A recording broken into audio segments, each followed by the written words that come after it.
my relationship with the gym changed dramatically after physical therapy, because before, every time I went to the gym, I was in massive amounts of pain. I had a negative relationship. Then started going to PT, went back to the gym, started lifting heavy, feeling good, feeling like a bodybuilder again, feeling strong. But what I am saying is, like, physical fitness is at least 1/4 of the equation. Physical, mental, emotional, and spiritual development. And if you're missing the physical, I'm telling you, it's holding you back. Next Level Nation, welcome back to another episode of Next Level University, where we teach you how to level up your life, your love, your health, and your wealth. We hope you enjoyed our latest episode. It was episode number 1371. It's almost impossible to succeed with the wrong people. Today, for episode number 1372, what does fitness mean to you? One of the reasons I am actually excited for this episode is because, Alan, I know when you and I talk about fitness, like if I said to you, what have you been doing to practice fitness lately? I know what you're going to say. I know exactly what you're going to say, and I can imagine you practicing fitness. I know what that means to you. I've done it with you. We've experienced that together. Mm-hmm. But if you are listening and maybe right now you're not as consistent with fitness as you want to be, I would ask what your definition is. And honestly, is it the definition that's stopping you from doing it? Is the definition, I must go, 45 minutes. I must go to the gym and I must do X amount of time there. Or I must do the treadmill, whatever it is. I think the label of that holds a lot of us back, especially if the label was different when we were younger. How hard is it for you now to go do a 45-minute workout, as opposed to back in the day, you used to do like an hour and a half? The commitment to fitness seems different now. You know, even though it's what's best for you now. It was my whole world. Not my whole world. It was a huge part of my world back then. Yeah. So, Kev, yes. Kevin and I want to confess something to the listeners. We talk about health, wealth, and love. And I didn't say that. Wait, hold on. We're going to talk about this. I don't want to confess anything. I'm just kidding. I know. So on the end of the last episode, you'll hear Kev say this. We talk about health, wealth, and love on this show. Health, physical, mental, emotional, and spiritual. Wealth, how you make your money, how much you make, and where you invest it. In other words, do you love what you do? Do you love how much you make, and what are you doing with it? And then love, which is friends, family, intimate relationship, all things relationships. And we have a confession. We talk about mental, emotional, and spiritual health constantly. Constantly. Which I love. We don't talk often about physical health, fitness, sleep, hydration, nutrition, training, mobility, breathwork, supplementation. We don't talk a lot about fitness, but in this episode, my intention is to help everyone understand what fitness means to them. What is your fitness goals? Do you have a fitness goal? If so, is it to lose weight or gain weight? Is it to build strength or to build muscle? Is it weight training, cardio? Is it long form, short form, HIIT training? There's a lot of components, and I do not want to turn this into a fitness podcast, Kev. But what I do want to do is have you and I actually talk to each other and talk to our listeners about fitness, because it's been a minute. Yeah, the other interesting thing too is you might not even have a quote unquote fitness goal. You might have a physique goal. Maybe that's not what you're considering it. You might have a goal of what the number on the scale says, but that's only half the battle. Not even, really. I mean, that's a really good place to start, but it's the effort that you put in. So even that, what is your relationship with fitness? What are your goals around health, physical health? I think is a really good place to start, because it might be drastically different than, it might be either way more simple or way more complicated than we're talking about. Do you know what I mean? For me, it's so much to this. I'm even just trying to articulate it on a show. It's like there's muscle mass, there's body fat. I think that's why we avoid it, because there's a lot of ways that we can go that I don't know that most people care to know. I think they might care more than you think, but probably less than you think. Yeah. It's what I really want for people. If you're watching or listening, the level of certainty that you have.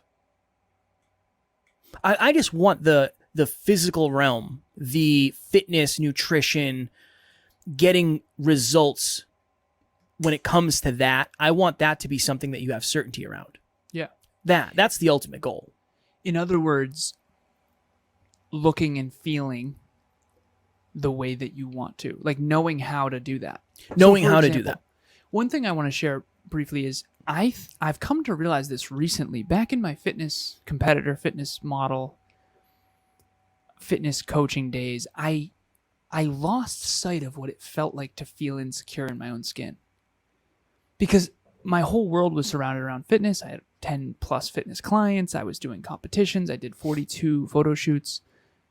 And I remember being at the beach and almost wanting to be shirtless. Yeah. It's almost like you want an excuse to be shirtless because you've put in so much work. Why don't you get to enjoy that? It's a very enviable thing. It's a very wonderful thing. And I always say this. I mean, I've been very low in health before. I talk about some chronic illnesses that I had, for lack of better phrasing, at the tail end of high school. You know, I've been frail and weak and skinny and not athletic. I'm telling you, being a fitness athlete who could do a triathlon on a whim and do decent, there's nothing better in the world, in my opinion. Like, being physically strong and capable and fit is like the best thing in the world. I mean, there's nothing better, in my opinion. I think health is everything. And recently, this was not this summer, but the summer before, I went on the lake with Emilia's family. We were on a boat, pontoon boat. I remember covering my stomach with a towel. And I was like, am I insecure? Like, am I insecure? Oh, I remember what this was like. I'm like fat, kind of. And again, fat is a relative term, so I want to make that very clear to everybody, right? But compared to having ripped 8-pack abs, I mean, I was definitely not looking good, feeling good. And then when you take photos, it's even worse. You know, the sun shows everything. Yep. And I remember having this real empathetic moment of like, oh, it's been a minute since I've felt this way. It's the worst feeling ever. Maybe this is just a me thing, but I don't like that at all. Let's talk about that. What about it? Feeling insecure about your own body. Oh yeah. I feel that way right now, probably. I would say. I got surgery. I was really crushed in the gym. I was dieting. I felt really good.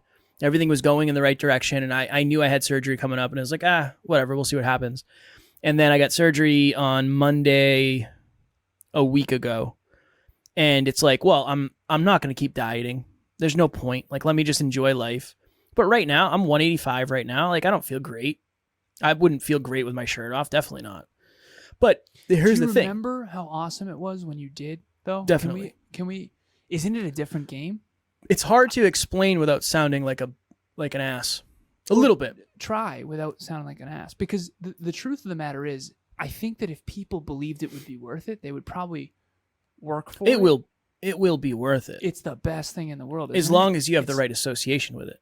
Yeah. It's a level of certainty. When I was in the best shape of my life, odds of anybody being in better shape than me was very low. Like, if I took my shirt off, I most likely was going to be the most in shape person in the room, just statistically. I remember playing bags with you. This was years ago, and you were just ripped, man. Yeah, I was in very, very good shape. Yeah, and I was in great shape then too, but like not compared to you. You were another level. It can bring you a level of confidence. It can bring you a real level of confidence and significance and certainty, and it's almost like, in a way, it's not an you ego do thing, want to show it off. I think a lot of people think it's an ego thing. I think it's more than that. I think it's a self-esteem, self-belief, self-worth thing. You know, there's something about being strong and capable that you hold yourself differently and you feel differently about yourself. And I think that's what I want to get across on this episode is I remember feeling frail and like not going to the gym and not being in shape and being weak. It doesn't feel good. You don't feel good about you. And you kind of have to protect yourself from that truth. And instead, I just finally, after that car accident and after I got jumped one time, I'm not going to go into it, but I just started going to the gym and I just started to feel better. I think you build self-esteem. Bodybuilding, people take it way too far. I do agree with that, especially with all the drugs and all that. That's not what Kevin and I are talking about. But what I am saying is like physical fitness is at least 1/4 of the equation. Physical, mental, emotional, and spiritual development. And if you're missing the physical, I'm telling you, it's holding you back. And there's nothing better than feeling comfortable in your own skin. Remember when we went to Brendan Burchard's event and Doc Gen Fit did a thing where if you sit down on the floor and you can't get up without using your hands, I don't remember the numbers, you probably will, you are X amount times more likely to have a heart attack or something. Or the mortality rate. I don't remember what it is, but think of that.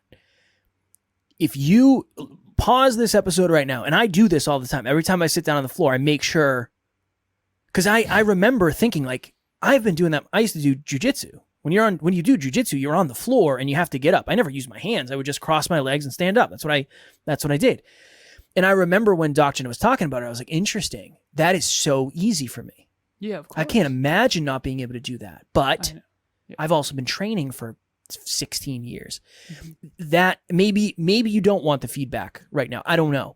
But I do think it would be a really good practice to pause this episode right now, sit on the floor and try to stand up without using your hands. That's a really good piece of awareness, at least. Here's the other thing. Right now, I felt very secure in the past where it's almost like I know this is going to be a cred build. If I take my shirt off, people most likely will be impressed. Right now, I don't think anybody would be impressed. I definitely am not.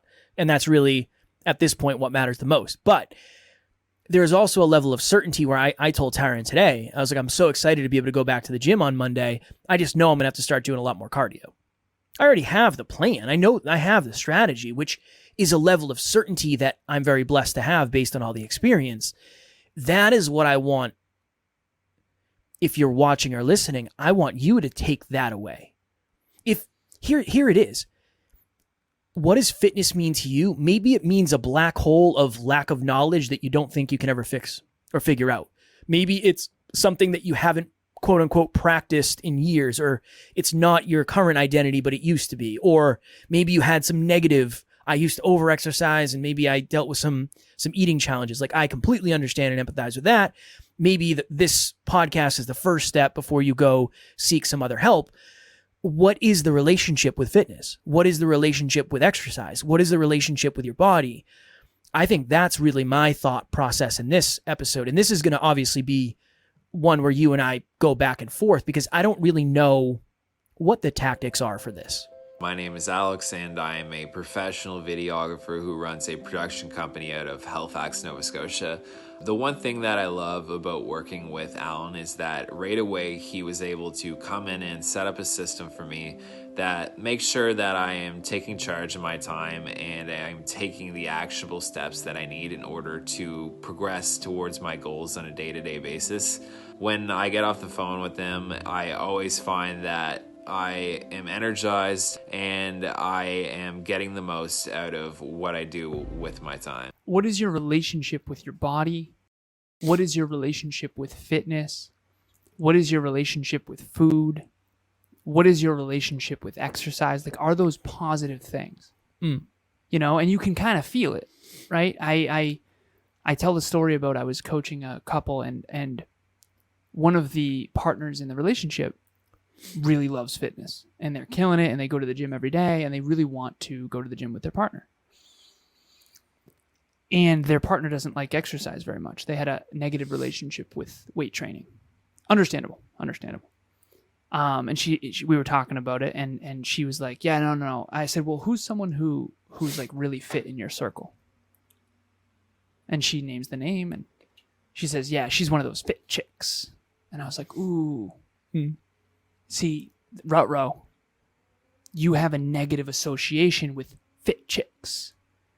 And what's dangerous about that is that you're never going to try to become something that you unconsciously are judging as a negative, that you have a negative association with, right? So everyone think of a brand they have a negative association with. right? Like, what's a good example of that? I don't know, Kia. I don't ever want to drive a Kia. You never driven a Kia? Kia's coming up. They are coming up. D'Angelo's. Remember when we went D'Angelo's. to There was a D'Angelo's that's right. downtown in Yep. Uxbridge, Massachusetts. I used to go and get a chicken Caesar salad, and there used to be a long black hair in almost every one I ever got. It was disgusting. I can't ever eat D'Angelo's again. There you go. What's your relationship with D'Angelo's? Not No, good. I'm kidding. What's your relationship? So I want to read this really quickly because this was a tough time for me, and this is on my blog real quick. So above is a picture of my downward spiral. I didn't understand this at the time, but I was avoiding all of my own truth. This is a story so I was in a movie. There's this one scene where Superman gets out of a lake shirtless. See figure 2 below. And by the way, I'm taking a lot of this out of context, so it'll make way more sense in the blog, which I'll link below. After seeing his physique, the feedback was too much. I had to leave the theater. I went to the bathroom by myself and started to cry. Looking in the mirror, the man staring back at me wasn't who I aspired to be anymore. I didn't see a bright, confident young man capable of great things. I saw a frail, cowardly, and deeply unfulfilled kid living outside of his truth. I cried alone for quite some time that day, and that changed my life's trajectory forever. Not long after that evening in the theater, I got in a car accident that had me questioning everything even more. This was another massive amount of truth all at once, where I once again faced how much I was not living up to my true potential. The car accident is a long story for another time, but the short version is blah, blah, blah. After that, I went on a self-improvement spree. You know those movie montages where you see a character finally getting their act together? It felt a lot like that, but instead of a 10-minute scene, it was a several-year process. The only reason I bring this up, and if you are interested in that article, it'll be linked below.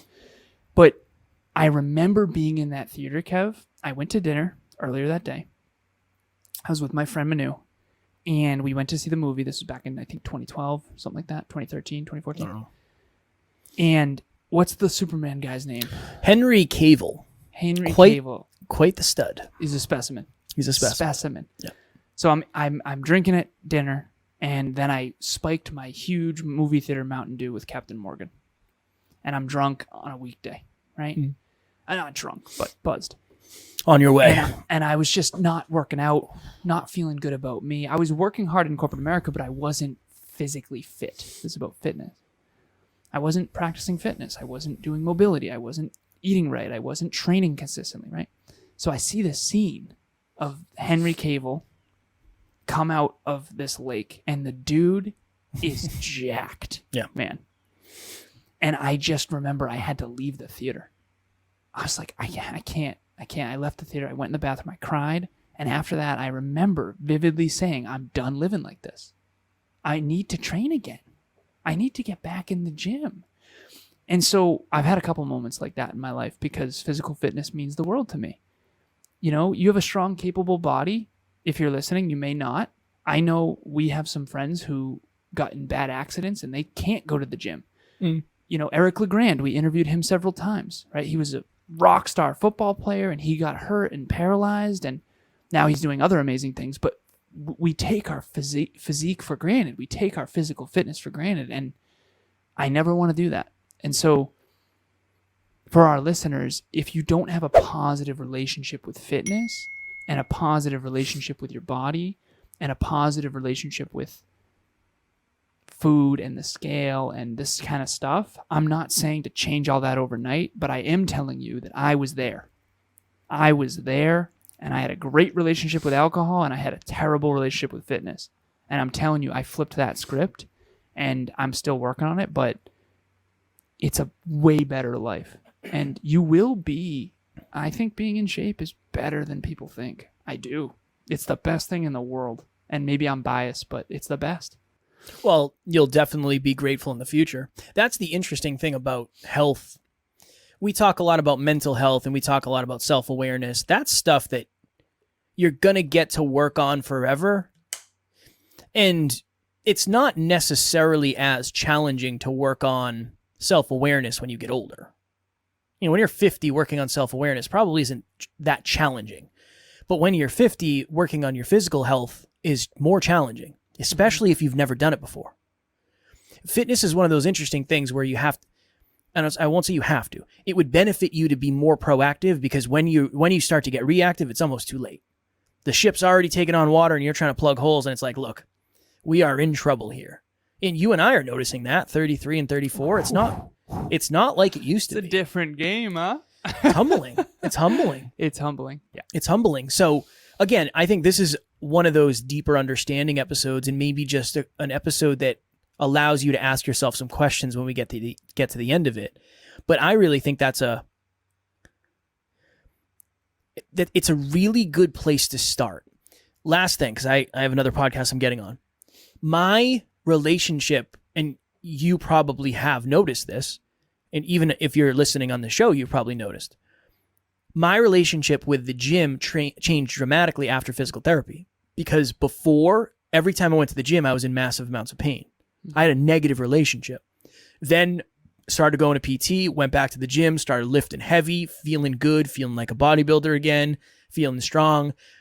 I'm excited to go back because now I miss the opportunity.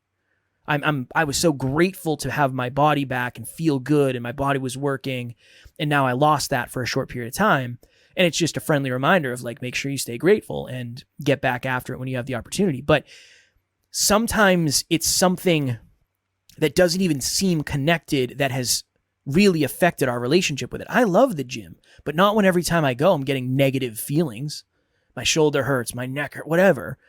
It's obviously not sustainable that way. So that's another question too, is maybe it was something external. What affected, if something did, what was it that affected your relationship with quote unquote fitness, with health, with goals, body, food, whatever it may be? It's a deeper understanding episode for sure.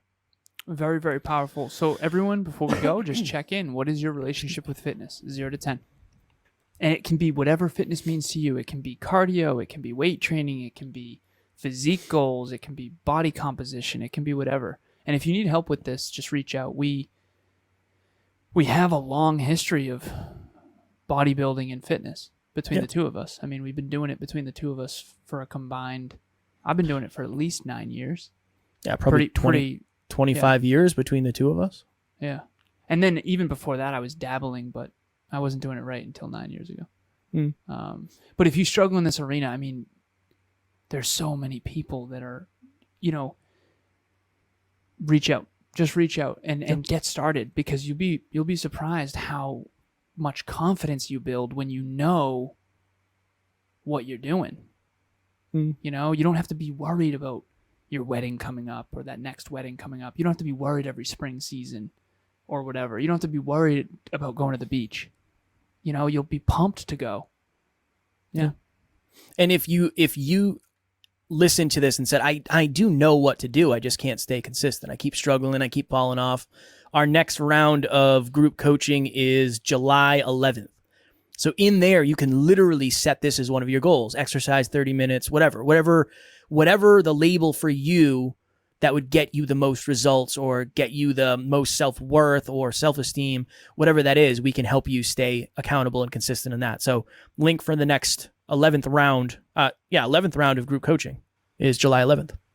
July 6th, 2023, 6 p.m. Eastern Standard Time. The 3 things everyone should know about their partner. You cannot have a great relationship if you don't understand your partner at the deepest level. And if your partner doesn't understand you at the deepest level, it's the teams that know each other best that win. Join us. The link will be in the show notes to register. And it's totally free. Totally free. Tomorrow for episode number 1373. I'm like a robot. The second you're done, I'm ready. We were going to do this. I think we were going to do this last week, but it was very connected to another episode we did. So we're going to do it tomorrow.